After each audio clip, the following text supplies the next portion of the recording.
অ্যামাজনের গহীন অরণ্যে কোন অজানা রহস্য লুকিয়ে রয়েছে?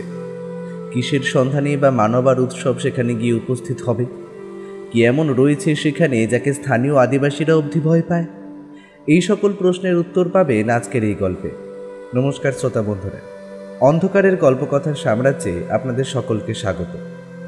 আমাদের আজকের নিবেদন লেখক সুকান্ত দাসের কলমে মানব ও উৎসব সিরিজের গল্প অ্যামাজনের গহন। গল্পের সূত্রধার ও গল্প পাঠে শুভ, অন্যান্য চরিত্রে পার্থ ও পিনাকি। শুরু হতে চলেছে আজকের গল্প অ্যামাজনের গহনে।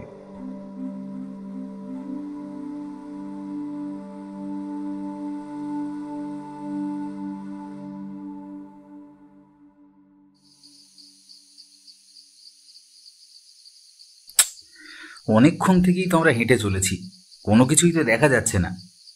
তাহলে বারবার কেন বলতো আমাদেরকে ওভাবে আস্তে আস্তে পথ চলতে বলছে? আরে বলছে যখন তখন সাবধানে চলতে সমস্যাটা কোথায়? এটুকু বুঝতে পারছিস না? ও এখানকারই ছেলে, নিশ্চয়ই কিছু একটা আন্দাজ করেছে, আর তার জন্যই ওভাবে পথ চলছে। আরে দেখছিস না, ওর কাঁধের ধনুকটা নামিয়ে এনে তীর লাগিয়ে রেখেছে। মানব সামনের দিকে তাকালো। ছেলেটার গায়ের রং কালো, পরনে ছাল দিয়ে তৈরি এক ধরনের অদ্ভুত পোশাক, তবে তার সঙ্গে খানিকটা কাপড়ও রয়েছে। মাথায় অদ্ভুত কিছু রঙিন পালক জড়িয়ে রাখা রয়েছে এমনভাবে যেন একটা মাথার মুকুট।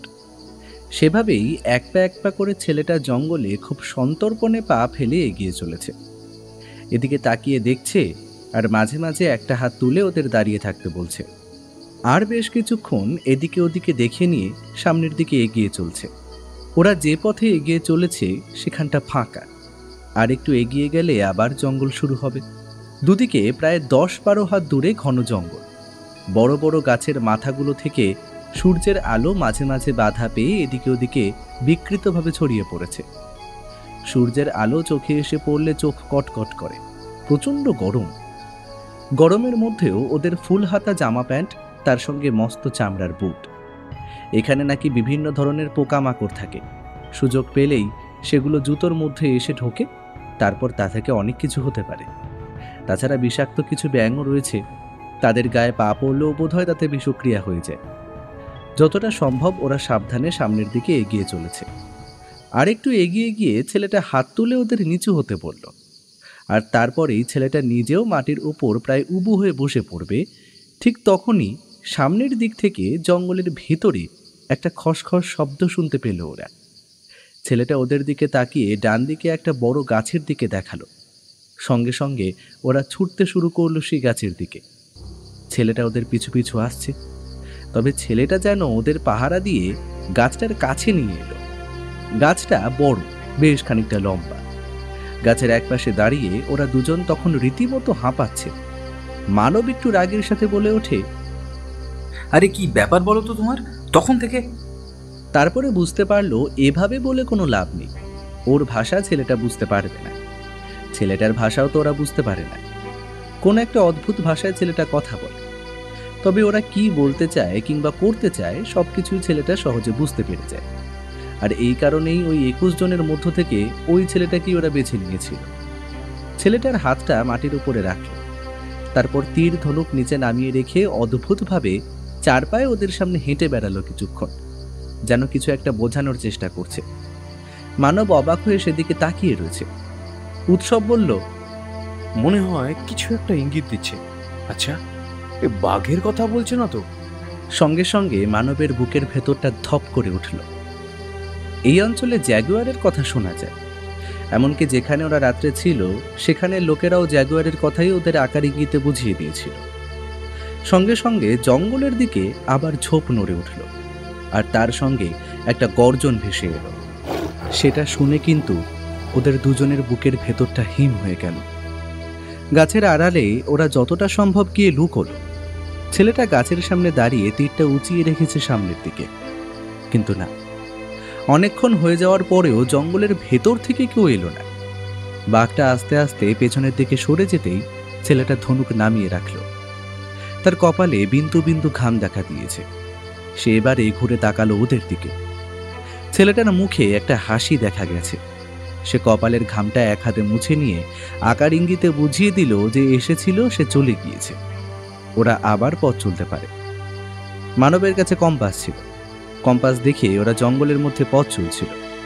এই জঙ্গলে একবার হারিয়ে গেলে এখান থেকে বাইরে বেরোনোর সহজ ব্যাপার নয়, অতি সাধারণ জঙ্গল এটা নয়।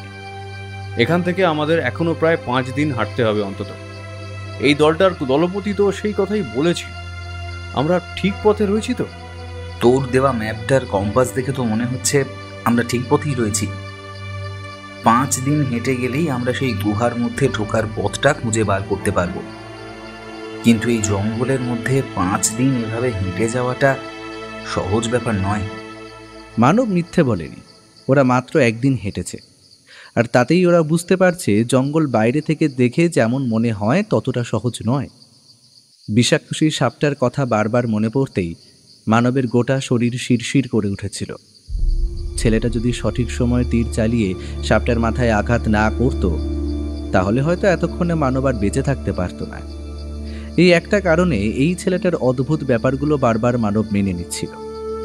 আবার পথ চলতে শুরু করলো ওরা। ফাঁকা জায়গা ছাড়িয়ে জঙ্গলের ভেতর দিকে এগিয়ে গেল।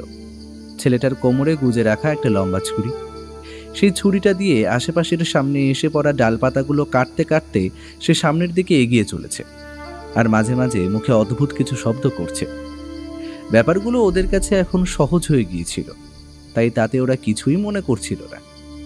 ওরা চলতে চলতে একসময় বিকেল হয়ে এলো।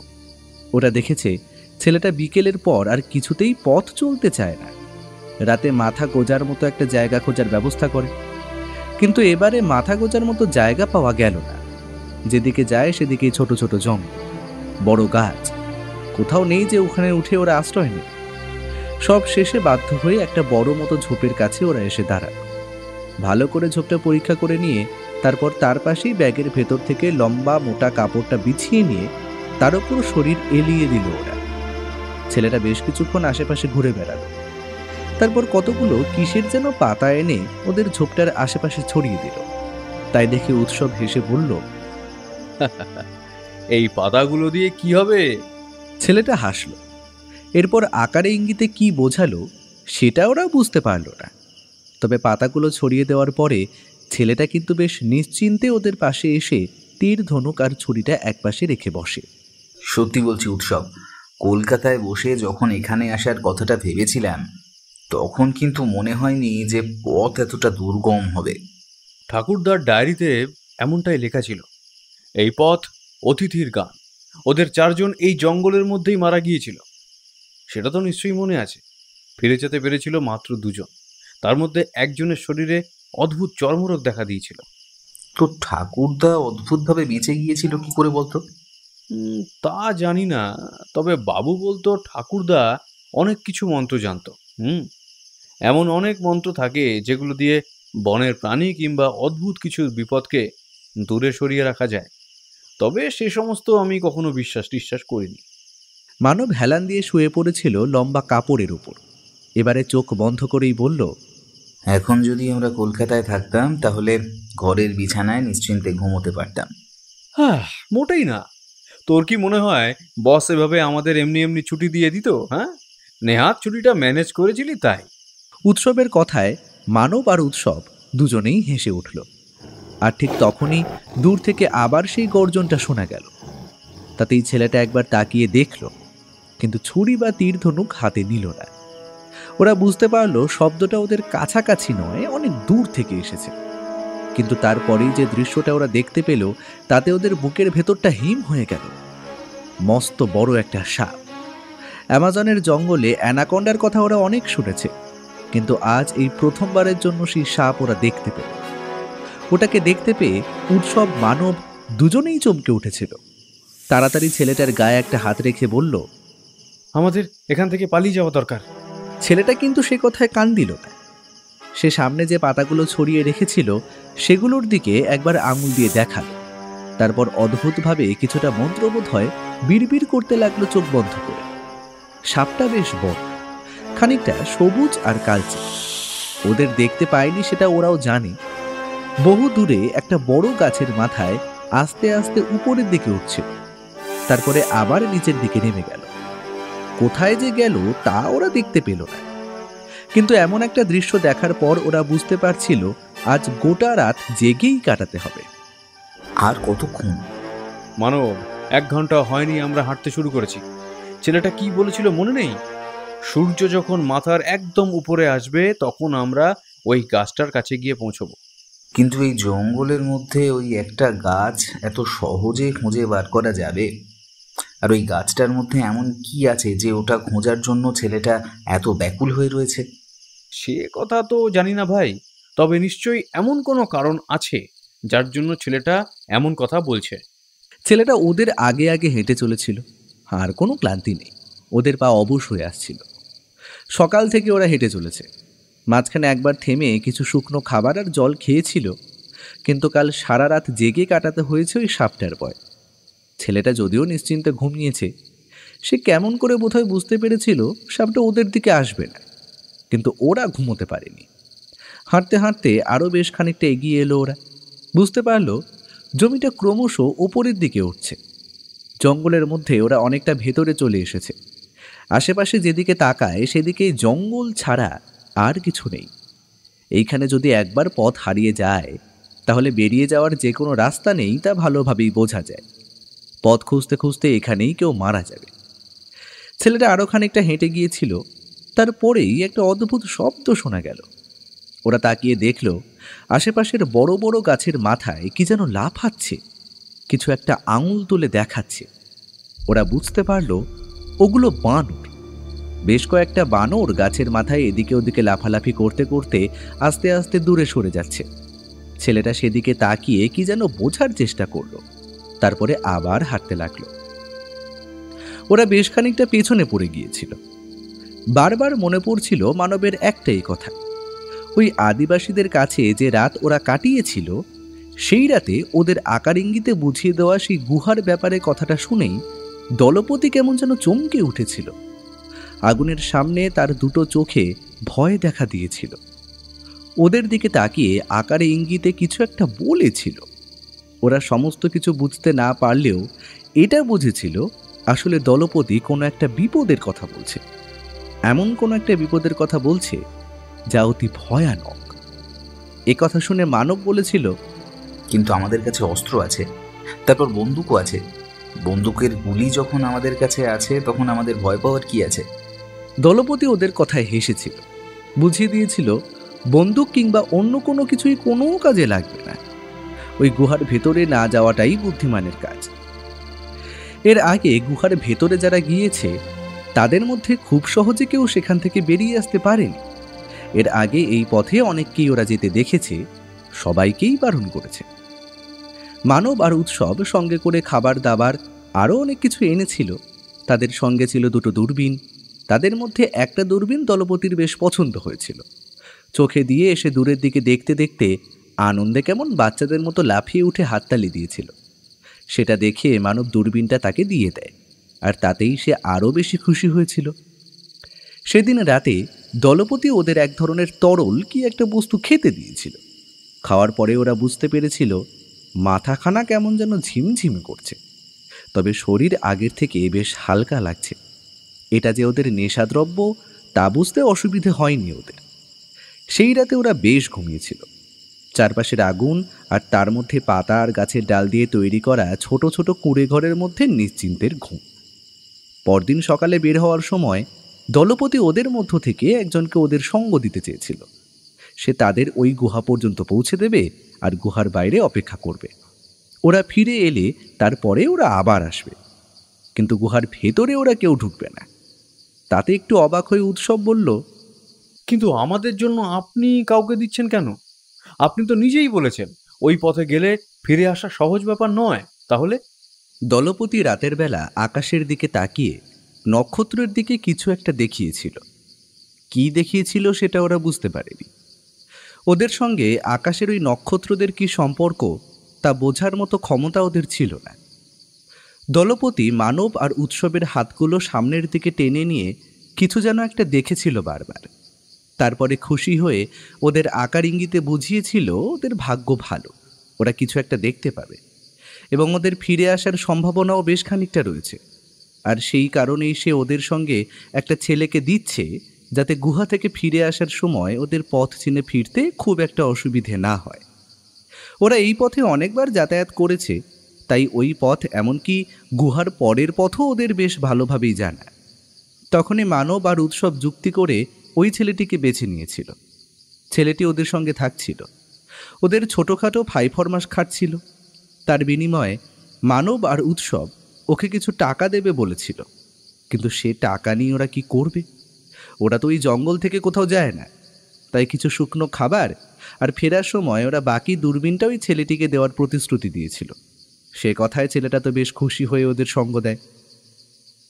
ছেলেটা আবার থমকে দাঁড়ায়। চারপাশে এখন জঙ্গল বেশ বড়। এই জঙ্গলের ভেতরে কেউ ঢুকলে তাকে বাইরে থেকে দেখা সম্ভব নয়। হাত তুলে ছেলেটা ওদের থামিয়ে দিলেও কাঁধ থেকে কিন্তু ধনুকটা খোলে না, অর্থাৎ বিপদ খুব একটা নেই। কি হলো, দাঁড়ালে কেন? কথাটা বলে মানব একবার সামনের দিকে এগিয়ে যাবে, তার আগেই ছেলেটা একটা হাত দিয়ে তাকে পেছনে সরিয়ে দিল। তারপর আঙুল তুলে সামনের দিকে দেখালো একটা বড়সড় মাকড়সা, কালো রঙের একটা মাকড়সা তিতির করে হাঁটতে হাঁটতে ওদের দিকে এগিয়ে আসছে। ছেলেটা এমনভাবে দাঁড়িয়ে রইল যেন নিঃশ্বাস প্রশ্বাসের শব্দ পর্যন্ত হবে না। ওরা অস্থির হয়ে পাথরের মূর্তি হয়ে গেল কিছুক্ষণের জন্য। মাকড়সাটা সুর করে ওদের দিকে বেশ খানিকটা এগিয়েছে, তারপর জঙ্গলের ভেতরে কোথাও যেন অদৃশ্য হয়ে গেল। জঙ্গলে একটা লম্বা ডালে মানবের হাতের কাছে খোঁচা লেগেছিল। সে হাত দিয়ে জঙ্গল সরাতে গিয়ে কাণ্ডটা বাজিয়েছে। ছেলেটা কোথা থেকে যেন পাতা জোগাড় করলো, একটা পাথর দিয়ে সেই পাতা ছেঁচে সেটা লাগিয়ে দিল মানবের হাতে, তারপর একটা শিকড় দিয়ে বেঁধে দিল। এখন যন্ত্রণাটা সামান্য কমে এসেছে, তবুও সেই হাতে বেশ ব্যথা। গাছের ডালটা বেশ সূচল ছিল। আমাদের খুব সাবধানে পথ চলতে হবে মানব। এই জঙ্গলের ভেতরে পদে পদে কিন্তু বিপদ রয়েছে। ছেলেটা আমাদের সঙ্গে আছে, তা না হলে কিন্তু মাকড়সাটা যদি বিষাক্ত হতো আর যদি আমরা না বুঝে সামনে এগিয়ে যেতাম, তাহলে কিন্তু মস্ত বিপদ ছিল। উৎসব, আমার একটা কথা বল, তো ঠাকুরদা যখন এখানে এসেছিল, ওরা কি এখানকার কারো সাহায্য নিয়ে গুহার ভেতর ঢুকেছিল? ডায়েরিতে তো তেমন কিছু লেখা নেই, হতেও পারে আবার নাও হতে পারে, সে ব্যাপারে আমি কিছু জানি না। আরও কিছু বলতে যাবে, উৎসব তার আগেই সেই ডাকটা শোনা গেল। এটা অদ্ভুত ডাক, যেন মাটির তলায় কেউ একটা ঢাক বাজাতে শুরু করেছে। সেই ঢাকের শব্দটা একটানাভাবে মাটির তলা থেকে উপরের দিকে উঠে আসছে। এইবারে কিন্তু ছেলেটা ভয় পেল। হঠাৎ করে মাটির উপরে বসে পড়ল। এই প্রথমবার ওরা ছেলেটাকে ভয় পেতে দেখল। এর আগে জ্যাগুয়ার, সাপ কিংবা অন্য কোনো কিছুর কাছে সে এমনভাবে ভয় পায়নি। মাটির উপরে চুপ করে বসে সে দুহাতে কান চেপে ধরে রইল। কিসের শব্দ বলতো ওটা? আমরা যেই পথে যাচ্ছি সেই দিক থেকেই কিন্তু শব্দটা ভেসে আসছে এই দিকে, কিন্তু এমন একটা শব্দ যে কিসের সেটাই তো বুঝতে পারছি না। ওরা শব্দটার ব্যাপারে কিছু বুঝতে পারল না। ছেলেটা যতক্ষণ চুপ করে বসে রইল ততক্ষণ ওরা একবার চেষ্টা করল না। শব্দটা থামতে ছেলেটা আবার উঠে ওদের হাতে ইশারা করে হাঁটতে বলল। ওরা আর কিছু জিজ্ঞেস করল না, আবার পথ চলেছে ওরা। চলতে চলতে আরও কিছুক্ষণ কেটে যাওয়ার পর সূর্য যখন ঠিক মাথার উপরে এসেছে, ঠিক তখনই ওরা জঙ্গলের ভেতর থেকে এসে দাঁড়ালো একটা ফাঁকা মতো জায়গায়। ঠিক সেখানেই গাছটাকে দেখতে পেল। এমন একটা অদ্ভুত গাছ ওরা এর আগে কখনো দেখেনি। অদ্ভুত গাছ তার কারণ গাছের পাতাগুলো কেমন যেন লালচে। দেখলে মনে হয় গাছটা শুকিয়ে গেছে, তাই গাছের পাতা লাল হয়ে গেছে। কিন্তু না, গাছের গুঁড়িটা এখনও বেশ সতেজ রয়েছে, বেশ লম্বা, অনেকটা অশ্বত্থ গাছের মতো হলেও সেই গাছ এই জঙ্গলে যে আসবে না সে কথা ওরা ভালোভাবে জানে। তাছাড়া পাতাগুলোও ঠিক তেমনটা নয়, গাছের গা বেয়ে নেমে এসেছে লম্বা লম্বা ঝুড়ির মতো। কিন্তু ঝুড়িগুলো গাছের কাণ্ড থেকে নামেনি, নেমেছে গাছের পাতাগুলোর এক পাশ থেকে। যেন গাছের ওই লম্বা লম্বা ঝুড়ির মতো জিনিসগুলোই হলো গাছের ফল। ছেলেটা গাছটা দেখতে পেয়ে বেশ খুশি হয়েছিল, ছুটে এগিয়ে গেল সেই দিকে। ওরাও পিছু পিছু এগিয়ে আসছিল। আর ঠিক তখনই একটা অদ্ভুত ব্যাপার ঘটে গেল। ছেলেটা একভাবে সামনের দিকে ছুটছিল বলেই বোধহয় কিছুই খেয়াল করেনি। ঠিক তখনই জঙ্গলের ভেতরে শূন্য থেকে ছুটে এলো একটা তীর। ছেলেটার ঠিক কানের পাশ থেকে ছুটে গিয়ে জঙ্গলের অন্য পাশে লাগলো। সঙ্গে সঙ্গে ছেলেটা থমকে দাঁড়িয়ে মাটির উপরে শুয়ে পড়ল। কাঁধের থেকে তীর ধনুক বার করে নিয়ে সেও ছুড়ল যেদিক থেকে তীর এসেছে সেই দিকে। ঘটনার আকস্মিকতায় ওরা কেমন যেন হতভম্ব হয়ে গেল। মানব কোমরে গুজে রাখা রিভলভারটা বার করতে ভুলে গেছে। ফাঁকা জায়গায় এসে পড়ায় ওরা এখন নিরস্ত্র। জঙ্গলের ভেতর থেকে যদি কেউ ওদের আক্রমণ করে তাহলে ওদের করার মতো কিছুই নেই। কথাটা বুঝতে পেরে ওরাও জঙ্গলের মাটির উপরে উবু হয়ে শুয়ে পড়ল। ছেলেটা শুয়ে থাকা অবস্থাতেই কিছু যেন বলতে লাগলো নিজের ভাষায়। ঠিক তখনই জঙ্গলের অন্য পাশ থেকে সেই একই ভাষাতে একই রকম গলায় কারা কথা বলে উঠল। আবার ছেলেটা কথা বলল, আবার তারা কথা বলল। এইভাবে বেশ কিছুক্ষণ কথা চলার সাথে সাথে ছেলেটা দুটো হাত উপরের দিকে তুলে মাটির উপরে উঠে দাঁড়ালো। হাতের ইশারায় ওদেরকেও তাই করতে হলো। আবার কোন বিপদে পড়লাম? এইখানে এসে আবার কাদের পাল্লায় পড়তে হবে? এখন ওইসব নিয়ে বেশি ভাবিস না মানব, তাড়াতাড়ি কর, তাড়াতাড়ি হাতটা তোল, না হলে যদি একটা তীর আমাদের দিকে ছুটে আসে তাহলে। ওরা দুটো হাত তুলে মাটির উপরে বসলো। ঠিক তখনই জঙ্গলের একপাশ থেকে বেরিয়ে এলো 3-4টে কালো কালো মূর্তি। তাদের মাথায় লম্বা লম্বা পাতলা চুল, হাতে তীর ধনুক, একজনের হাতে বর্ষা। সেই বর্ষাটা সে সামনের দিকে এমনভাবে উঁচিয়ে রেখেছে এক্ষুনি যেন ছুটে আসবে ওদের দিকে। জিনিসটা দেখে মানব কিন্তু একটু ভয় পেয়েছিল। যদি ভুল করে ওটা সে ছুঁড়ে দেয় তাহলে বোধহয় এখান থেকে পালাবার সময়টা ওরা আর পাবে না। ছেলেটা কিন্তু এখনো কথা বলে চলেছে। ওদের মধ্যে যে সবচেয়ে লম্বা, আবার সে এগিয়ে এসে ছেলেটার সঙ্গে কিছুক্ষণ কথা বলল। তারপর ওদের দুজনের দিকে আঙুল তুলে কি যেন দেখালো। একটু পরেই লোকটা পেছনের দুজনকে অস্ত্র নামাতে বলল। ওরা অস্ত্র নামাতেই ছেলেটার হাতের ইশারায় মানব আর উৎসব মাটি থেকে উঠে দাঁড়ালো। নিজেদের মধ্যে কথা বলতে বলতে ওরা এগিয়ে এলো ওদের কাছে। তারপর অদ্ভুত কায়দায় যেভাবে আদিবাসী লোকেরা ওদের অভিবাদন করেছিল ঠিক সেভাবেই অভিবাদন করল। ওরা কিছুই বুঝতে পারছিল না। ছেলেটার মুখে হাসি দেখে শুধু এটুকু বুঝলো যে বিপদ কেটে গেছে। এবারে ওরা চারজন মানব আর উৎসবের আগে আগে এগিয়ে চলল। সামনের দিকে ফাঁকা জায়গাটা বেশ বড়। সামনের সেই গাছটাকে অনেক দূর থেকে দেখে যেমনটা মনে হয়েছিল, কাছে এগিয়ে যাওয়ার পরে কিন্তু আরো বড় বলে মনে হলো। গাছের থেকে নেমে আসা সেই লম্বা সবুজ রঙের জিনিসগুলো যেন খানিকটা লালচে লালচেও হয়েছে। আর ওখানে তো এগিয়ে এসে ওরা গাছের তলার দিকে তাকাতে দেখতে পেল সেখানে অদ্ভুত কিছু একটার মূর্তি গড়া। মাটি কিংবা পাথর দিয়ে জিনিসটা তৈরি হয়েছে। সেটা ওই গাছের তলাতেই রয়েছে। তার সামনে গিয়ে লোকগুলো মাটির উপরে শুয়ে পড়ে বোধহয় প্রণাম করল। তারপরে উঠে নিজেদের ভাষায় ওদের কিছু একটা বলতেই ওরা আরেকটু এগিয়ে গেল সামনের দিকে। মূর্তিটা বড়ই অদ্ভুত, দেখে মনে হচ্ছে ওদের স্থানীয় কোনো দেবদেবী কিংবা ওই ধরনের কিছু একটা হবে। এই কারণে কি ছেলেটা আমাদের এখানে নিয়ে আসতে চেয়েছিল? আমরা কোনো বিপদে পড়িনি, এটাই হলো সবচেয়ে বড় কথা, বুঝলি? ব্যাপার সে যাই হোক না কেন, কিন্তু এরা চারজনই কি এখন আমাদের সঙ্গে যাবে নাকি? ওই গাছের তলাতেই ওরা বিশ্রাম নিল। বড় গাছ, তার তলায় বেশ খানিকটা ছায়া পড়েছে।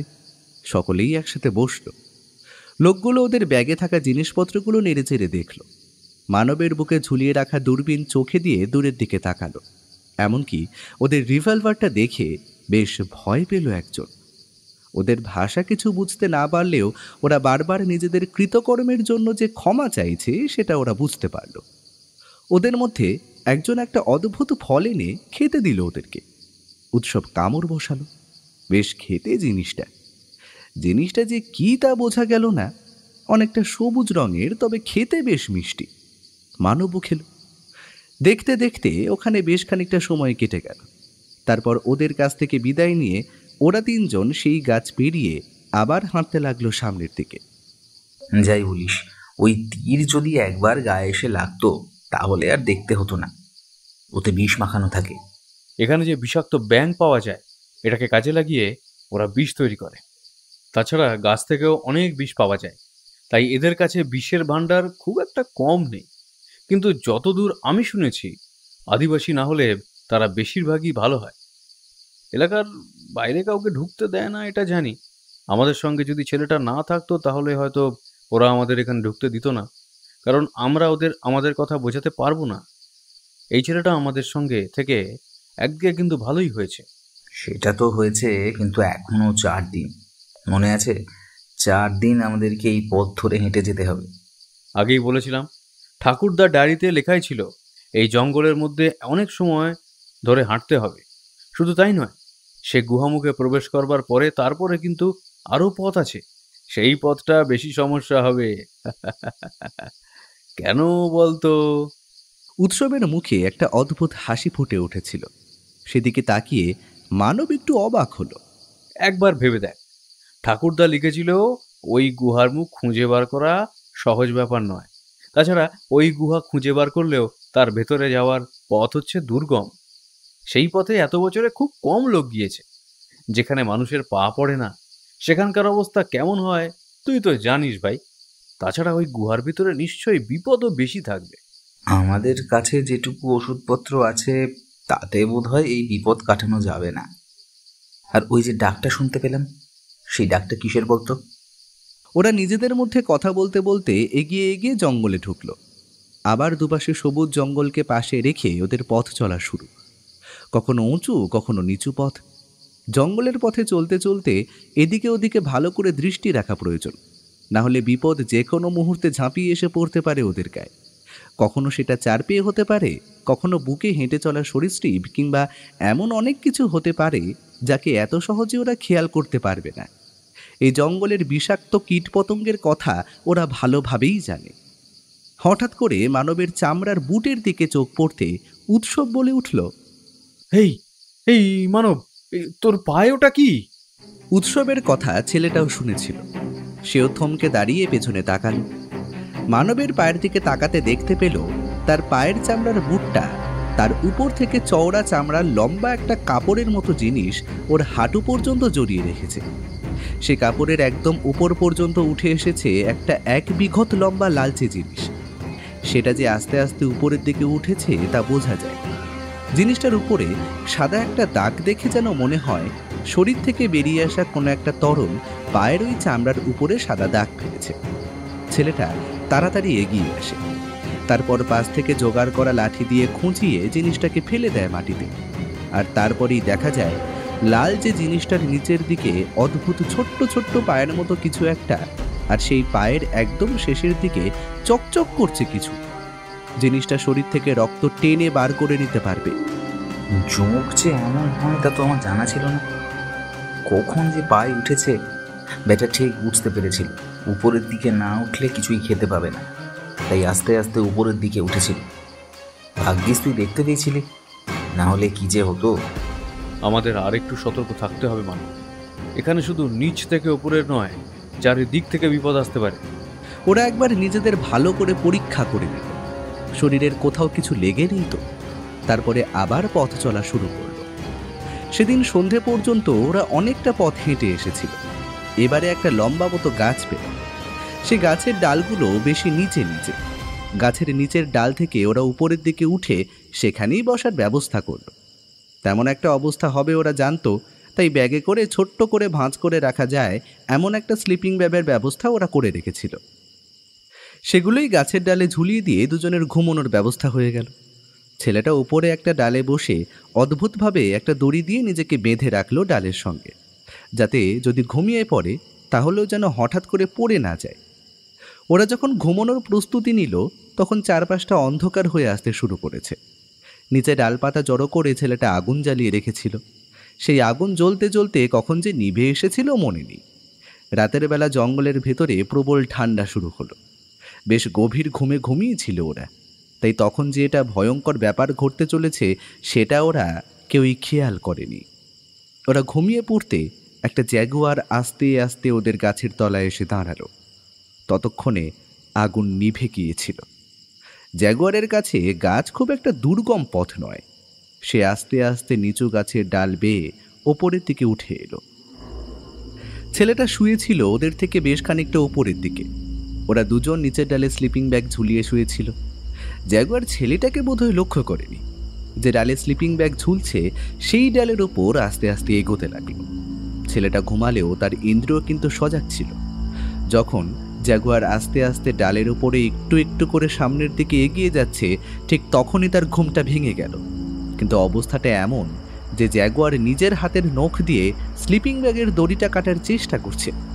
বোধহয় সে ভাবছিল স্লিপিং ব্যাগটা নিয়েই নিচে ঝাঁপ দিলে সুবিধে করতে পারবে না, সে দড়ি কেটে ওদেরকে নিচে ফেলে তারপরে তাদেরকে খাবে। জ্যাগুয়ারের এই বুদ্ধিমত্তায় ছেলেটা কিন্তু মুহূর্তের জন্য বেশ অবাক হয়ে গিয়েছিল। তারপরে হাতের লম্বা ছুরিটা শক্ত করে চেপে ধরল। মানব আর উৎসবের মধ্যে উৎসবের ঘুম পাতলা। একটা খড়খড় শব্দ শুনে তার অস্বস্তি হচ্ছিল, কিন্তু ঘুম তখনও ভাঙেনি। যখন ঘুম ভাঙল তখন দেখতে পেল উপরের দিক থেকে একটা মাথা নেমে এসেছে। খানিকটা সবুজ চোখ জলজল করছে, গোটা শরীরটা বেশ বড়।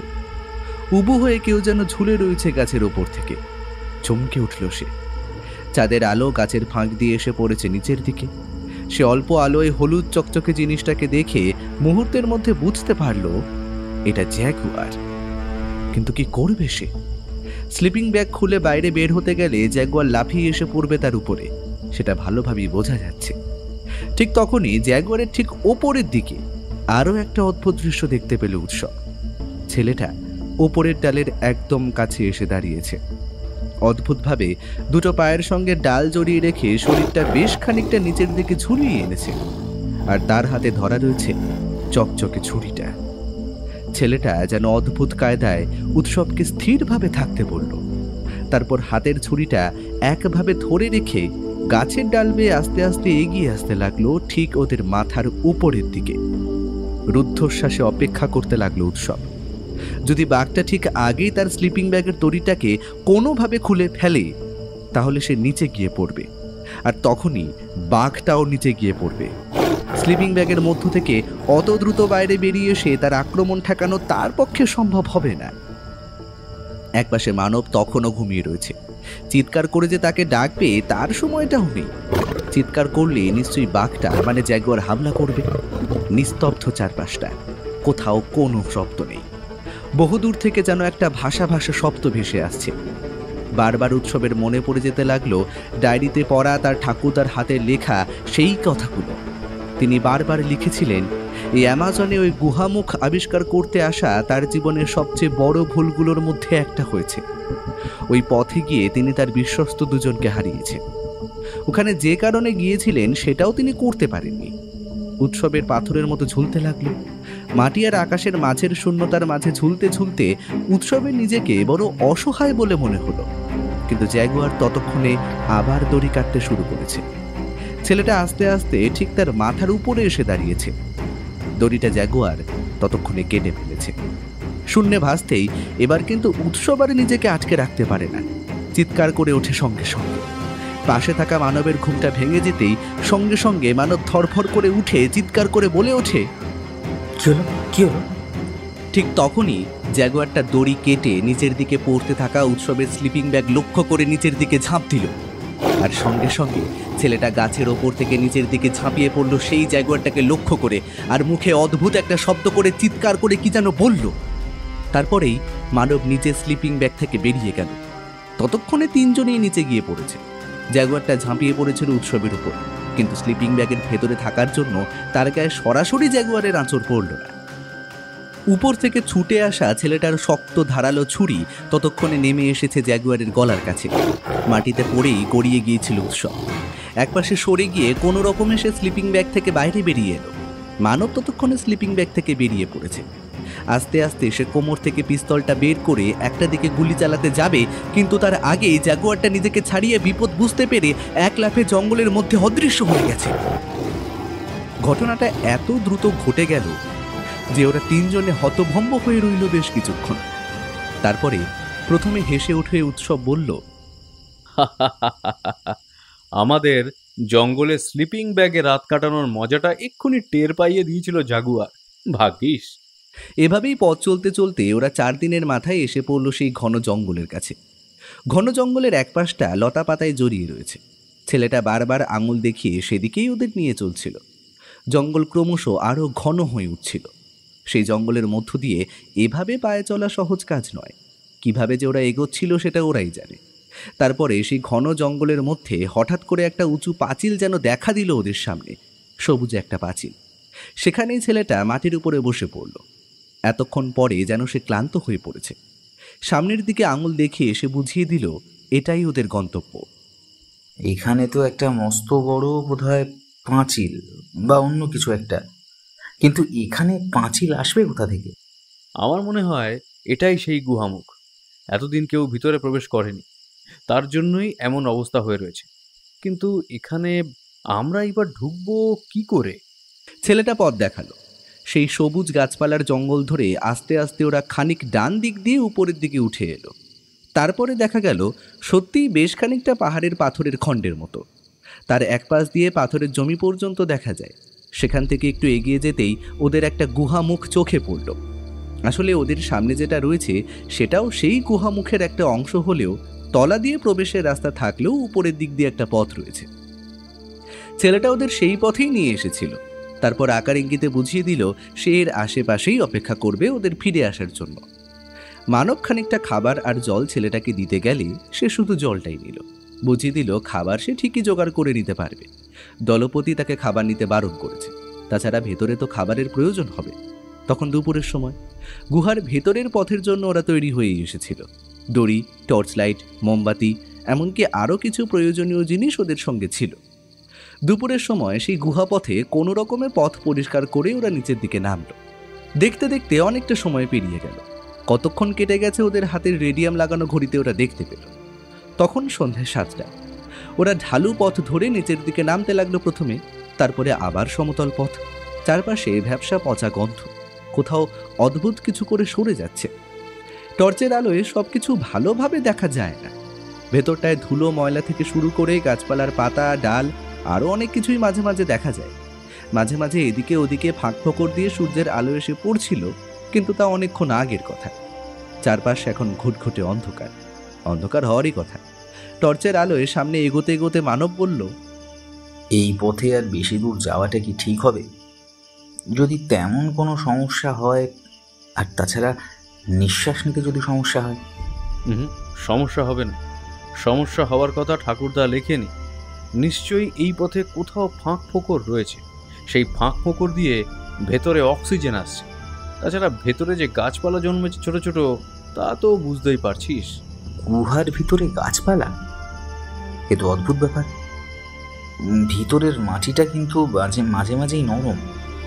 মানে এই গুহার পথের নিচের দিকটা পাথরের নয়, উপরটাই শুধু পাথরের। আমার তো মনে হয় এটা কোনো গুহা পথ ছিল না, বুঝলি।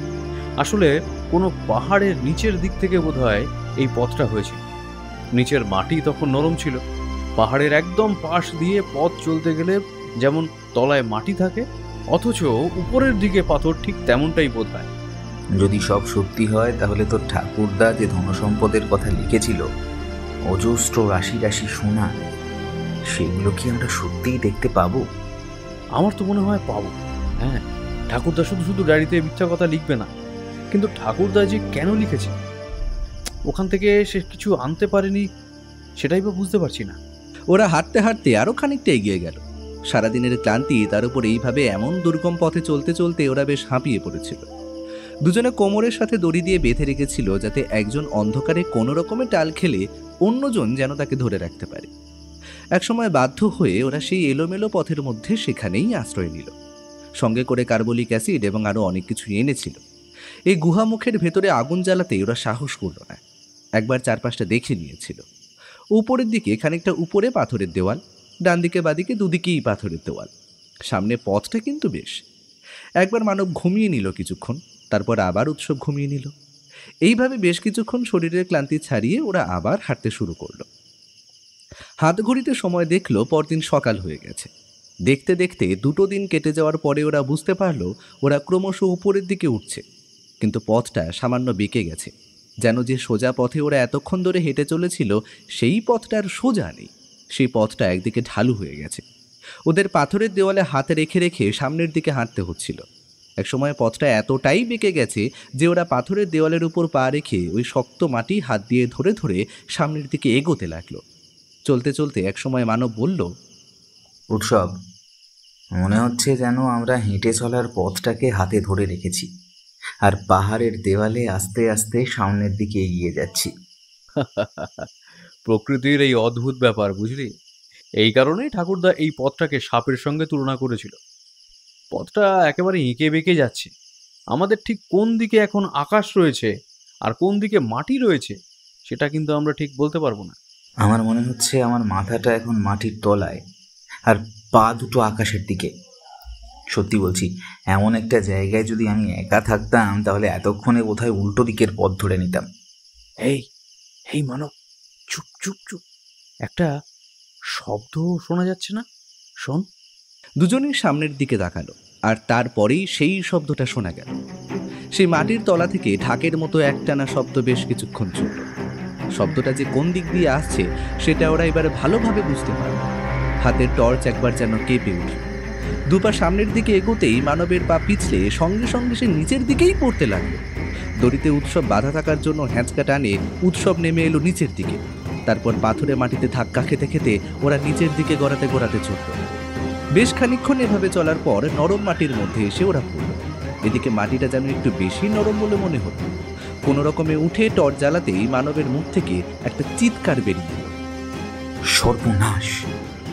ওইদিকে দেখ, ওটা কি? উৎসব সামনের দিকে তাকিয়ে দেখলো ওরা যেখানে এসে পড়েছে জায়গাটা ছোট, বা তার একপাশে দেওয়ালের কাছে একটা নর কঙ্কাল বসে রয়েছে। তার মাথায় ছেঁড়া একটা কাপড়ের টুপি। অনেক পুরনো যে সেই টুপিটা, সেটা ভালোভাবেই বোঝা যায়।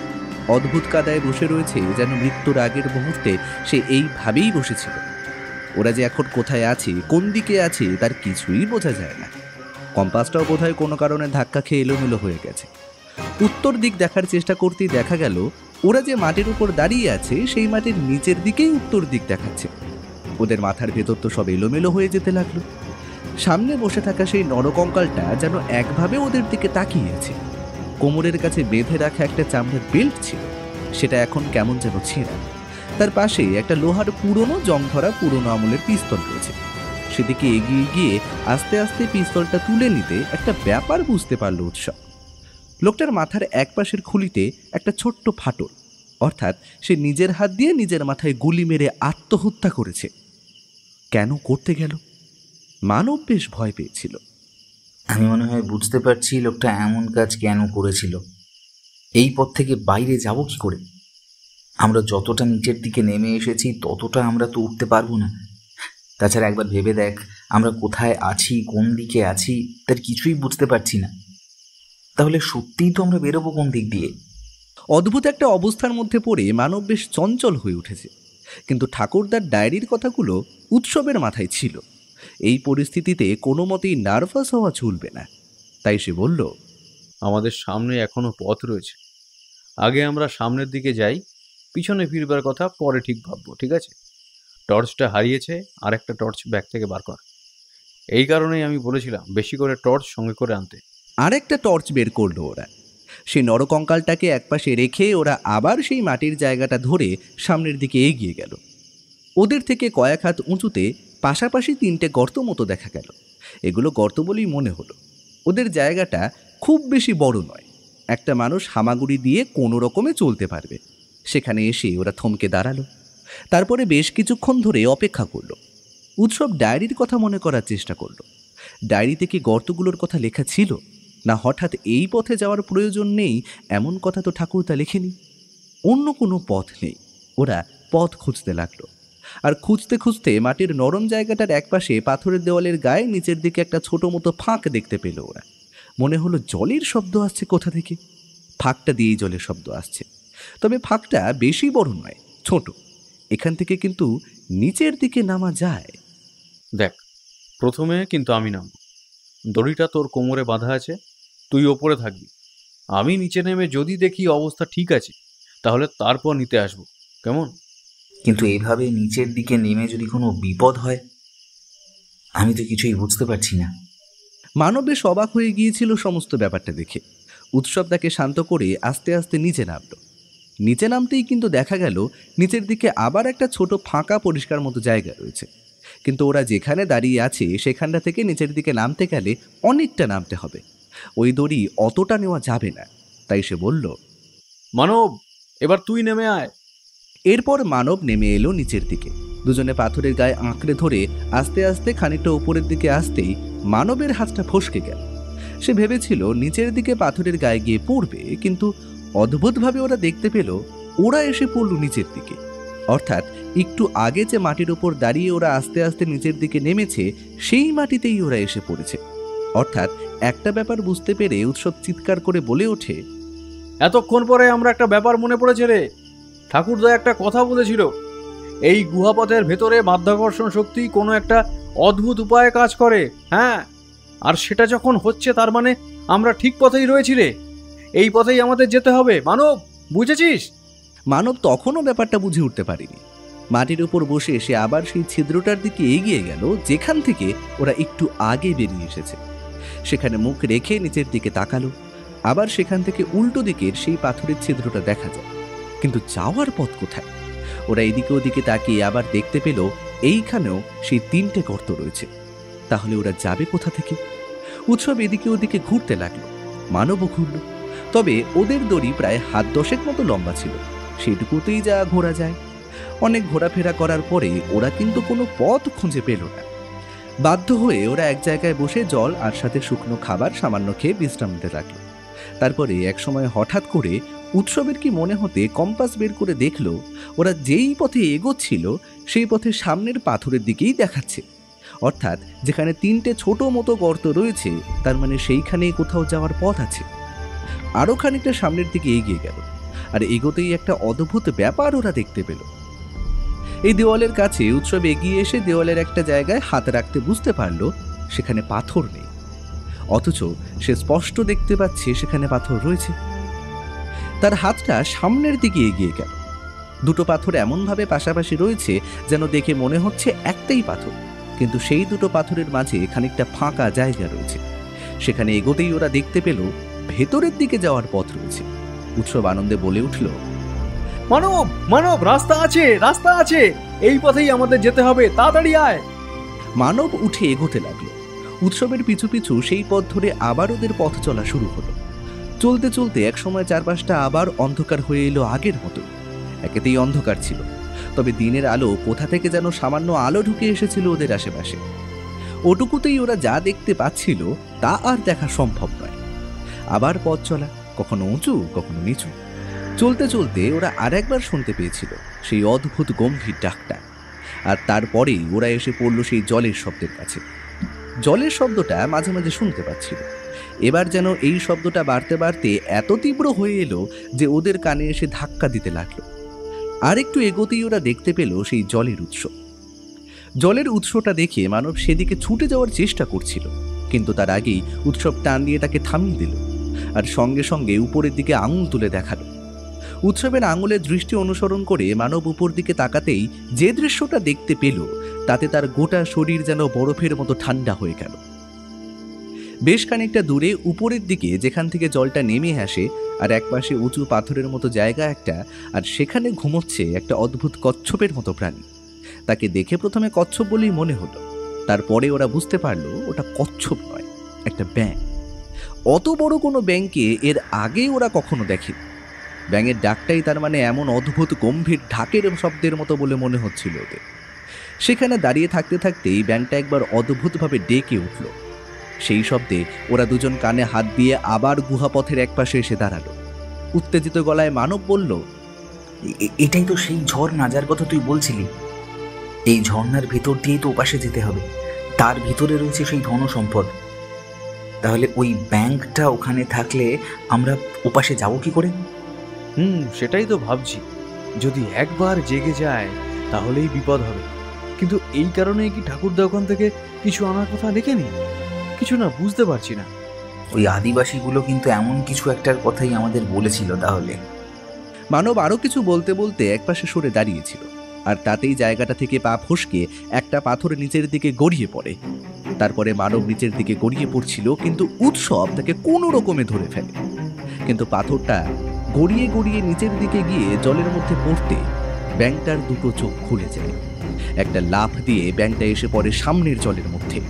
অমন অতিকায় একটা ব্যাঙ জলের উপর লাফিয়ে পড়ার জন্য জল ছিটকে ওঠে চারপাশে, আর সঙ্গে সঙ্গে ওরা তাকিয়ে দেখতে পায় ব্যাঙটার গোটা শরীর কালো, নিচের দিকের অংশটা বোধ হয় নরম আর টকটকে লাল। ব্যাঙটার মুখ থেকে বেরিয়ে এসেছে একটা লম্বা জিভ, আর সেই লম্বা জিভ দিয়ে সে একটু আগে জলের মধ্যে গড়িয়ে পড়া পাথরটাকে সঙ্গে সঙ্গে গিলে ফেলল। ওদের দেখতে পায়নি, ওরা তাড়াতাড়ি গুহামুখী একপাশে লুকিয়ে পড়েছিল। ব্যাংকটার দুটো চোখ টকটকে নীল। সে আবার এক লাফে উঠে বসে পড়ে উপরে। মানবের বুকের ভেতর তখন যেন দামামা বাজতে শুরু করেছে। সে একবার ভয় পাওয়া গলায় বলে ওঠে, ওকে পেরিয়ে কিছুতেই আমরা ওই ভেতরের দিকে যেতে পারবো না। আর ওকে তো গুলি করেও কিছু হবে বলে মনে হচ্ছে না। ওটা শরীরটা কেমন চকচকে দেখেছিস? গুলি করলে গুলি বোধহয় ওর শরীর থেকে ছিটকে যাবে। পৃথিবীতে এমন বড় বড় ব্যাঙ আগে অনেক ছিল, অনেক জায়গায় পাওয়াও গেছে। যে সময় আমাদের পৃথিবীতে ডাইনোসর ছিল, সেই সময় মাটির নিচে এমন সব জলাশয়, এমন অতিকায় ব্যাঙ থাকত। তবে শরীরের গ্রোথ তেমনভাবেই হয়েছিল যে সেই গ্রোথ সাইজে কমতো না। তারা সূর্যের আলোয় কখনো আসতো না। এতক্ষণ ধরে একটা কথা ওদের মাথায় আসছিল, ওরা চারপাশটা মোটামুটি অস্পষ্টভাবে হলেও দেখতে পাচ্ছে, কিন্তু পাচ্ছে কি করে কথাটা মনে হতে ওরা তাকালো। আর তাকাতেই মনে হলো সূর্যের আলোটা আসছে ওই ঝর্ণার জলের উপার থেকে। ঝর্ণার জল ভেদ করে সূর্যের সামান্য আলো এদিকে এসে পড়েছে, আর সেই আলোতেই ওরা সমস্ত ব্যাপারটা অল্প অল্প দেখতে পেয়েছে। আমি ব্যাপারটা আগেই দেখতে পেয়েছি। আলোটা আসছে ভেতর থেকে, কিন্তু এতটা আলো ভেতর থেকে কিভাবে আসছে? মানব সামনের দিকে এগিয়ে দেখতে লাগলো ব্যাঙটাকে। ব্যাঙটা বোধ হয় আবার আগের মতো ঘুমিয়ে পড়েছে। এখানে আসার পর থেকে যতবারই ব্যাঙের কথা শুনেছি সবাই বিষাক্ত। সমস্ত ব্যাঙের মধ্যেই বিষ আছে, তাহলে এই ব্যাঙের মধ্যেও বিষ আছে। এই ব্যাঙটা বারবার জলে নামছে, জল খাচ্ছে। একটা কথা ভেবে দেখ, তাহলে তার জিভের এত ক্ষমতা যে পাথরকে সে গিলতে পারে। যদি বিষ থাকে তাহলে সেই বিষ এই জলেও। উৎসব চমকে উঠল। মানব কথাটা মিথ্যে বলেনি। তার মানে ওই গোটা জল বিষাক্ত হয়ে রয়েছে, ওই জলে নামলেই বিপদ হতে পারে। এই কারণেই কি ঠাকুরদার সঙ্গে আসা আর একজন লোকের শরীরে চর্মরোগ দেখা দিয়েছিল? ঠাকুরদার ডায়েরি থেকে পড়া সমস্ত ব্যাপারটা এবার যেন উৎসবের কাছে পরিষ্কার হয়ে যেতে লাগলো। ওই যে লোকটাকে ওরা ওই ফাঁকা জায়গায় দেখতে পেয়েছিল, সেই লোকটাই তাহলে সে যে ওই গুহার ভেতরে হারিয়ে গিয়েছিল। আর একজন লোক ফিরে যেতে পেরেছিল, সে চর্মরোগে পরবর্তীকালে মরেছে। কিন্তু সে কোথায়? উৎসবের যেন জেদ চেপে গেল, যে করেই হোক তাকে ওপারে ওই গুহার মধ্যে ঢুকতেই হবে। তার একটাই মাত্র রাস্তা আছে, ওই পাথরের পাঁচিলের ওপারে যাওয়া। উৎসব সমস্ত কিছু স্থির করে ফেলল। তারপর ছুরি দিয়ে দড়ি কাটতে কাটতে বলল, আমাদের কাছে ও পাশে যাওয়ার একটা মাত্রই পথ আছে। কোনো শব্দ করা চলবে না, বুঝলি? আর আর এই জলে নামা যাবে না। ওই জল বিষাক্ত। শুধু যে বিষাক্ত তাই নয়, ওই জলে আরো অনেক কিছু থাকতে পারে। আমাদের ওই পাথরে আস্তে আস্তে পা ফেলে উপরে যেতে হবে। তুই এখানেই থাক, বুঝলি? প্রথমে আমি যাই, তারপর তুই আমার সঙ্গে পিছনে আসবি। দড়ি বাঁধা থাকলে জায়গাটা পেরোতে সমস্যা হবে। যদি কোনোভাবে জলের মধ্যে গিয়ে পড়িস তখন? এমন কিছুই হবে না।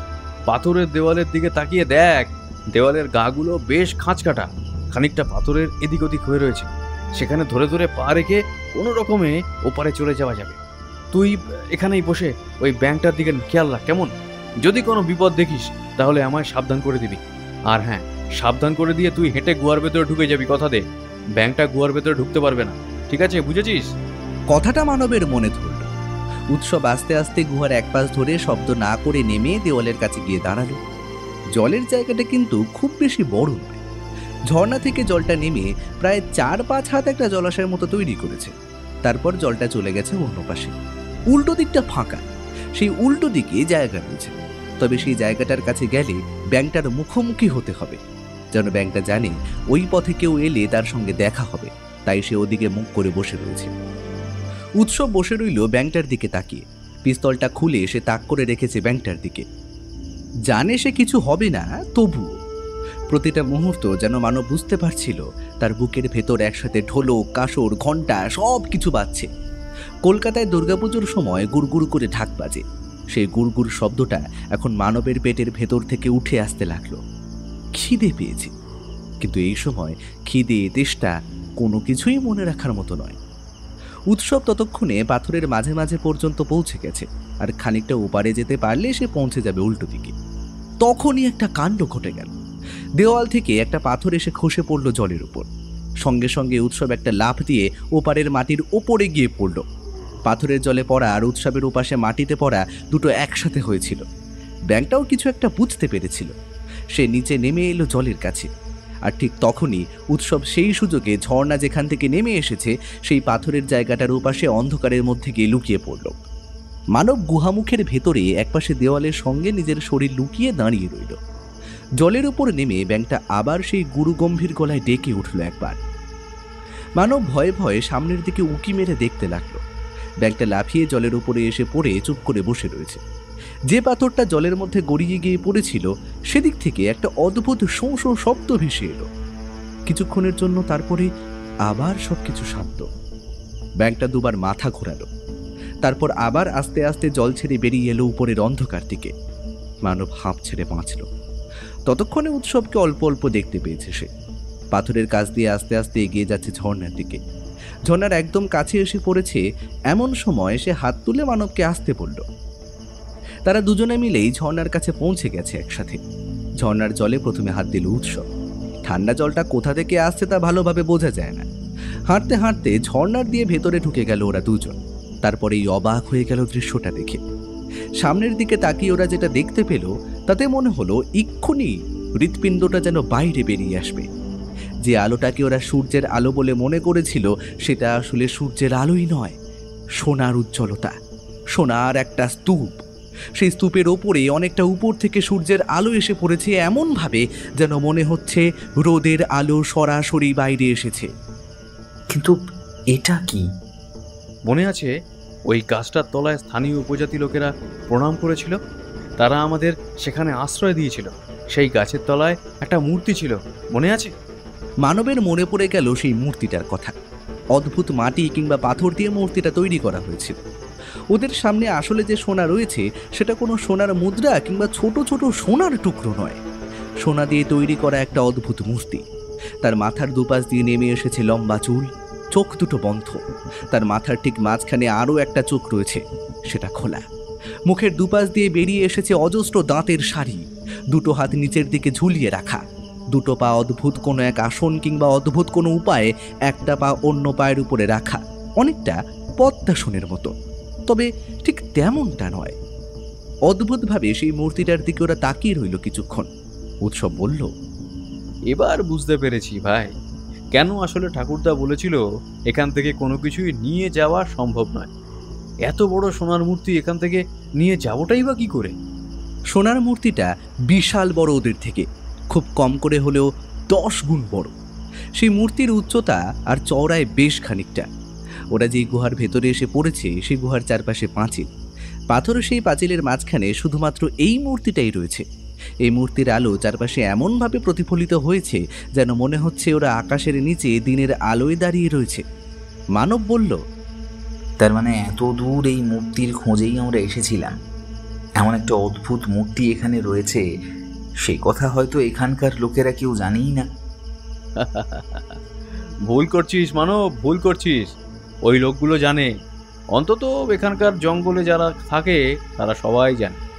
ওরা কিন্তু বারবার আমাদের ওখানে আসতে বারণ করেছিল। বিপদ তো রয়েইছে, সেটা কথা নয়। আসলে এই মূর্তির কথা বোধহয় ওরা কাউকে জানাতে চায়নি। একটা কথা ভেবে দেখেছিস মানব, ওই ছেলেটাকে আমাদের সঙ্গে ওরা কেন পাঠিয়েছিল? যাতে আমরা এখান থেকে ফিরে যাওয়ার সময় আসলে কিছু জানতে পেরেছি কিনা সেটা ওদের বলি। কিন্তু সবই তো হলো, এবার ফেরার পালা। আমরা এখান থেকে ফিরবো কি করে?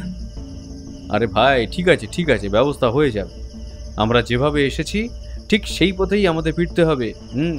শুধু এখান থেকে বেরিয়ে যাওয়ার পথটাই। এমন সময় পেছনের দিকে সেই গুরুগম্ভীর ডাকটা শোনা গেল। তারপরে মনে হলো ঝর্ণার ওপারে আবার এসে দাঁড়িয়েছে ব্যাঙটা। ওরা অনেকক্ষণ ধরে অপেক্ষা করলো, ভেতরে যদি সে ঢুকে আসে তাহলে কি করবে তার জন্য। কিন্তু ব্যাঙটা ভিতরে ঢুকলো না, আবার একটা লাফ দিয়ে ওপরের দিকে উঠে গেল। ওরা কোনো রকমে সেখান থেকে বেরিয়ে এলো। তারপর আবার পাথরের গা ধরে উপরে উঠে সেই গুহাপথ ধরে এগিয়ে গেল সামনের দিকে। চলতে চলতে আবার আগের মতোই সেই অদ্ভুত কায়দায় মাটির তলার ছোট্ট ফাঁক দিয়ে উল্টো দিকের মাটিতে গিয়ে দাঁড়ালো। তারপর সেখান থেকে এসে দাঁড়ালো ঠিক সেখানে যেখান থেকে ওরা গড়াতে গড়াতে নিচের দিকে পড়েছিল। এইখানে এসেই আসল সমস্যায় পড়ল ওরা। অনেক ভেবেচিন্তে উৎসব চারিদিকে আলো ফেলে দেখতে লাগলো। তারপরে বুঝতে পারলো ওদের টর্চটা খানিকটা উপরের দিকে পাথরের গায়ে কোথায় যেন আটকে গেছে। ওই পথে টর্চ আটকে আছে, তার মানে ওই পথে ওরা গড়িয়ে নেমেছিল। তাই দেখে উৎসব বলল, এই পথে মনে হচ্ছে আমরা নিচের দিকে নেমে এসেছি। তাহলে এই পথ ধরে উপরের দিকে ওঠার চেষ্টা করে দেখা যাক না একবার। কিন্তু পথটা তো সোজা, এই পথ ধরে আমরা উপরে উঠবো কি করে? উৎসব সামনে এগিয়ে এলো। পাথরের গায়ে হাতে রাখতে বুঝতে পারলো পাথরটা কেমন যেন অদ্ভুত নরম বলে মনে হচ্ছে। পাথর কখনো এরকম নরম তো হয় না। তারপরেও বুঝতে পারলো পাথরটা নরম নয়, আসলে পাথরের উপর দু হাতে চাপ দিতে যেন পাথরটা সামান্য সরে গেল নিচের দিকে। তারপরেই পাথরের সামনে ঢালু মতো হয়ে গেল। সেই পাথর ধরে দুপা উপরের দিকে এসে আবার পরের পাথরের গায়ে হাত রাখতেই সেই পাথরটাও সরে গেল একপাশে। দেখতে দেখতে একটা একটা করে পাথর ধরে ওরা আস্তে আস্তে উপরের দিকে উঠতে লাগলো। যত উপরে উঠছে তত নিচের দিকে টর্চের আলো ফেলে দেখলো নিচের পাথর আবার সোজা হয়ে গেছে। এমন একটা অদ্ভুত ব্যাপার দেখে মানব বলে ওঠে, তার মানে আমরা এই শক্ত পাথরের গা থেকে এমনভাবে গড়িয়ে গড়িয়ে এসেছি বলেই আমাদের খুব একটা চোট লাগেনি। আমার মনে হয় আমার ঠাকুরদা এই পথেই ফিরেছিল, তারা এই ব্যাপারটা আবিষ্কার করতে পেরেছিল। কিন্তু সমস্ত কিছু তো আর ডায়েরিতে লিখে রাখা যাওয়া উচিত নয়, তাই ওরা এই সমস্ত কথা আর লিখে রাখেনি। তোর কি মনে হয় ছেলেটা আমাদের জন্য বাইরে অপেক্ষা করবে? ছেলেটা সত্যিই ওদের জন্য অপেক্ষা করেছিল। ওরা বাইরে বেরিয়ে এসে ছেলেটাকে দেখতে পেয়ে যতটা খুশি হয়েছিল তার চেয়েও বেশি অবাক হয়েছিল ছেলেটা কিন্তু ওদের কোনো প্রশ্ন করল না। ওরা বেরিয়ে আসতেই ওদের নিয়ে হাঁটতে লাগলো আবার আগের পথে। আবার সেই একই পথ, একই রকম বিপদসংকুল জঙ্গল পেরিয়ে ওরা হাঁটতে হাঁটতে এগিয়ে গেল জঙ্গলের ভেতরে সেই আদিবাসীদের কাছে। তার আগে গাছের কাছে দাঁড়িয়ে ওরা একবার ভালো করে গাছের তলার সেই পাথরের মূর্তিটাকে দেখেছিল। সেদিকে তাকিয়ে দেখতে দেখতে মানব বলল, তুই ঠিক বলেছিস, এইটাই সেই মূর্তি যাকে আমরা ওই পাহাড়ের ভিতর দেখেছি। সোনার অত বড় মূর্তি যার, তার এমন ছোট পাথরের মূর্তি তৈরি কারা করলো? গোটা পৃথিবীর অনেক কিছুই আমাদের কাছে এখনো অজানা ব্রাদার, অনেক কিছু অজানা। আচ্ছা মানব, ওই গুহার মধ্যে সবচেয়ে বড় অদ্ভুত একটা ব্যাপার তুই লক্ষ্য করেছিস? কোন ব্যাপারটা? তার মানে লক্ষ্য করিসনি? বেশ বলছি শোন। গুহার মধ্যে যে ঝর্ণাটা আমরা দেখলাম তার জল কোণা থেকে আসছিল। আমরা যখন ওই ঝর্ণার কাছে গিয়ে দাঁড়িয়েছিলাম, আমাদের পায়ের তলার মাটিটা আসলে কোন দিকে সেটা কি বলতে পারি? কম্পাস বারবার দেখাচ্ছিল উত্তর দিকটা, উপরের দিকে, অর্থাৎ উত্তরের যদি উপরের দিকে হয় তাহলে আমাদের পায়ের তলার মাটিটা কোন দিকে হয়ে দাঁড়াচ্ছে? মানব হিসেব করতে লাগলো, উত্তর দিকটা যদি উপরের দিকে হয় তাহলে পায়ের তলার মাটিটা কোন দিকে দাঁড়াবে? নিশ্চয়ই দক্ষিণ দিক। দক্ষিণ দিকে পায়ের তলায় মাটি থাকবে, তার মানে কি বলছিস? আমরা যে মাটির উপর দিয়ে গেছি আর ওই জলটাও, মানে এইটা হতে পারে না। উত্তর দিক যদি হয় তাহলে সেখান থেকে জলটা যাবে কোন দিকে? ওই গুহার মধ্যে সবকিছু কিন্তু এখনকার নয়। আজ থেকে কত বছর আগে ওগুলো ওখানে আছে সে কথা কেউ জানে না। আদিবাসী সম্প্রদায় মানুষেরা একসময় গাছ, বাতাস এই সমস্ত পুজো করত, তা তো তুই জানিস। তারা এমন একটা মূর্তিকে পুজো করে, অর্থাৎ সেই মূর্তি দেব না দেবীর সে যাই হোক না কেন, সে অনেক পুরনো। আর ওই স্থানে এমন অদ্ভুতভাবে তার মন্দির তৈরি করে রাখার কাজটাও কিন্তু এখনকার কেউ করেনি। আজ থেকে বহু বহু বছর আগের এই জঙ্গলে কোনো একটা সভ্যতা ছিল, সেই সভ্যতার নিদর্শন ওটা। তুই দেওয়ালের গাগুলো ভালো করে লক্ষ্য করেছিলি? দেওয়ালের গায়ে কিন্তু অনেক কিছু আঁকা ছিল। সে সময় ওগুলো লক্ষ্য করা সম্ভব নয়, তাই আমিও ভালোভাবে দেখিনি। আসলে কোনো কারণে মাটির নিচের গুহার পথের ভেতরের জায়গাটা আমূল পরিবর্তন হয়ে গেছে, তাই এই সমস্ত ব্যাপার ঘটছে। তবে আসলে কি হয়েছে তা আমি নিজেও জানি না। আদিবাসী দলের কাছে ফিরে গিয়ে ওরা সমস্ত ব্যাপারটা কোনো রকমে দলপতিকে আকার ইঙ্গিতে বুঝিয়ে দিল। দলপতি সমস্ত ব্যাপারটা বুঝে নিয়ে আকাশের দিকে তাকিয়ে কি যেন একটা দেখালো। তারপর দুটো হাত তুলে উপরের দিকে তাকিয়ে কার উদ্দেশ্যে বিড়বিড় করে কি যেন বলল। তারপর পাশে বসে থাকা একজনকে উদ্দেশ্য করতে এসে কোথায় যেন গেল। একটু পরেই একটা ছোট্ট কাঠের মূর্তি নিয়ে এসে ওদের হাতে দিল। ওরা অবাক হয়ে দেখল এই কাঠের মূর্তিটাও ঠিক তেমনই দেখতে যেমন সোনার মূর্তি ওরা সেই গুহার মুখের মধ্যে দেখেছে। ওরা আর কিছু প্রশ্ন করল না। উৎসব হেসে বলল, আমাদের এবারের অভিযানের ফল আমরা কিন্তু পেয়েছি। একটা কথা, তুই বিশ্বাস করিস বা না করিস মানব, ঠাকুরদা কিন্তু অনেক ভেবেচিন্তে এই ডায়েরিখানা লিখে গেছেন। এমন বিপদসংকুল পরিবেশ আর অদ্ভুত জায়গা ছেড়ে এখানে এসে খানিকটা স্বস্তি পেয়েছিল মানব। সে বলল, সবই ঠিক আছে, আমাদের অভিযানও শেষ, কিন্তু এখানে আমি 2 দিন থাকবো। 2 দিন এখানে বিশ্রাম নিয়ে তারপর এখান থেকে যাব। সত্যি বলতে 2 দিন থাকা দরকার, তা না হলে আমাদের পাসপোর্ট আর ভিসার সঙ্গে আমাদের চেহারার মিল খুঁজে পাওয়া যাবে না। তাছাড়া আমাদের এয়ারপোর্টে হয়তো ঢুকতেই দেবে না। এই কথায় মানবও হেসে উঠল। ওরা দুজনেই ঘাসের গায়ে শরীর এলিয়ে দিল। ঠিক তখনই আশেপাশের আদিবাসী লোকেরা নিজেদের অদ্ভুত ভাষায় গান শুরু করেছে। তাকিয়ে দেখলো এক জায়গায় আগুনও জ্বলছে। কয়েকজন বসে সেই তরল জিনিসটা খাচ্ছে, কয়েকজন আদিবাসী মেয়ে মানুষ একভাবে নাচছে আর মুখে মুখে অদ্ভুত গান করে চলেছে। সেদিকে তাকিয়ে দেখলো বেশ কিছুক্ষণ, তারপর দুজনেই চোখ বুঝল। বড্ড ক্লান্তি হঠাৎ করে ওদের এসে ঘিরে ধরল। কখন যে ওরা ঘুমিয়ে পড়েছিল মনে নেই। বারবার ওদের চোখের সামনে ভাসতে লাগলো সেই সোনার মূর্তিটা। সে 2 চোখ বন্ধ আর একটা চোখ খোলা। সে চোখের মধ্যে সাদা জিনিসটা সূর্যের আলোয় ছকছক করছে। ওরা জানে না সত্যিই কি মূর্তিটা এখানেই ছিল, নাকি আজ থেকে অনেক বছর আগের কোনো এক আদিবাসী সম্প্রদায় এই অ্যামাজনের গহীন অরণ্যের ভেতর কোনো এক গুহার ভেতরে তাদের সভ্যতার কোনো এক দেবতার মূর্তি স্থাপন করেছিল, যাকে দেখতে অনেকটা হিন্দু ধর্মের স্বয়ং মহাদেবের মতো বলে মনে হয়। ওরা ভালো করে মনে করতে লাগলো। হঠাৎ করেই একটা কথা মনে পড়ল। ঝর্ণাটা যেখান থেকে নেমে আসছিল তার উপরের দিকে তো কোনো নদী থাকার কথা নয়, কিংবা জলটা কোথা থেকে আসে সেটাও তো হওয়ার কথা নয়, কারণ সূর্যের আলো আসছিল উপরের দিক থেকে। শিবের মাথা থেকেও তো গঙ্গা বেরিয়েছে। তাহলে যে গুহার ভেতরে ওরা ঢুকেছিল তার গোটাটাই কি সেই, আর ওই ব্যাঙের মতো অদ্ভুত জিনিসটা কি তাহলে ওই শিবের মূর্তিটাকে রক্ষা করছে? সে প্রশ্নের উত্তর ওদের জানা ছিল না। অন্ধকার আকাশের দিকে তাকালো উৎসব। তারপর একটু আগে দেওয়া কাঠের সেই মূর্তিটা তুলে ধরল তার হাতের কাছে। ভালো করে তাকাতে বুঝতে পারলো সেই মূর্তিটার মাথার কাছেও যেন কি একটা রয়েছে। তারপর মূর্তিটা ঘাসের উপরে একপাশে রেখে সে চোখ বন্ধ করে বলল, ঠাকুরদা, আমি পেরেছি ঠাকুরদা, আমি পেরেছি।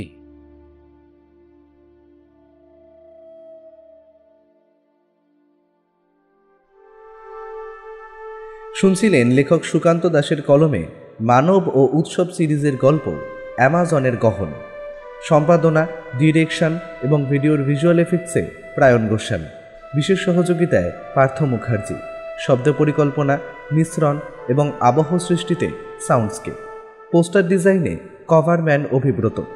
কেমন লাগলো আজকের গল্পটি? ভালো লাগলে অবশ্যই আমাদের সাবস্ক্রাইব করে আমাদের সাথে থাকুন এবং লাইক ও কমেন্টের মাধ্যমে আপনার মতামত জানান। এরকম গল্প যদি আরও শুনতে চান তাহলে প্লিজ আমাদের কমেন্টের মাধ্যমে জানান। দেখা হবে নতুন কোনো গল্পে। ততক্ষণের জন্য শুভরাত্রি। ভালো থাকবেন এবং সকলকে ভালো রাখবেন।